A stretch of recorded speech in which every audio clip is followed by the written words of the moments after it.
T'as détruit mon projet en 5 minutes, alors que j'avais passé genre 4 mois à le créer, tu vois. La première fois que je suis arrivé à Ratech, j'ai eu un rendez-vous individuel la première journée avec ma startup manager. Je vais pas donner son nom parce que je sais pas si j'ai le droit. Peut-être qu'elle va m'engueuler.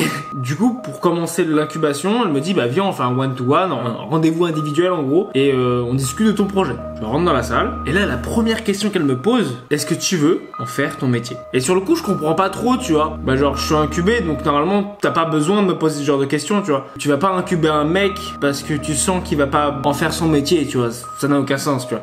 Et sur le coup j'ai pas trop capté et je dis oui. Et après elle repose la question, non mais est-ce que t'es prêt à galérer pendant au moins 1 an, à te prendre des hauts débats toutes les semaines? Genre tu sais j'ai 22 ans, tu vois, genre je peux pas comprendre ce qu'elle me dit, tu vois.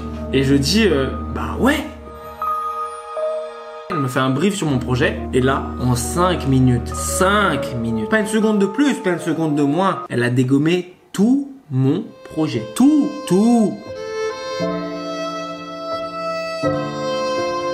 Du business plan, la moyenne, enfin, toutes les parties. Et la feuille qui est accrochée ici, c'est ce qu'elle a écrit pour me montrer de A à Z ce qui allait pas marcher. Et vous savez ce qu'elle me dit après? Elle me fait, tu veux toujours continuer?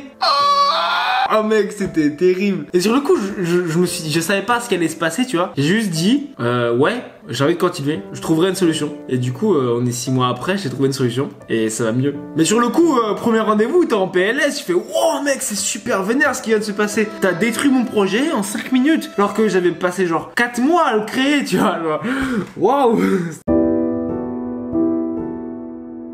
Beaucoup de gens m'ont dit que c'était un énorme coup de pression, beaucoup de gens m'ont dit que c'était un manque de confiance. Moi, je l'ai pas du tout pris comme ça. Je l'ai pris comme quelqu'un qui pariait sur moi, tu vois. Ils ont pas forcément parié sur mon idée, ils ont parié sur moi, sur ma capacité à travailler, sur ma volonté. Bref, ils ont pas forcément parié sur la meilleure idée, tu vois. Parce que des meilleures idées, il y en a plein et c'est pour ça que t'as plein d'entrepreneurs qui foirent ce qu'ils font parce qu'ils ont la meilleure idée, mais ils arrivent pas à la mettre en place, tu vois. Et c'est ce qu'elle m'a dit. Elle m'a dit, Hugo, je sais que t'as pas la meilleure idée à l'instant T. On voit que t'as du potentiel, on voit que t'as envie de bosser, on voit que t'as envie de tenter, on voit que t'as envie d'aller tester ton marché, de voir tes clients, bref.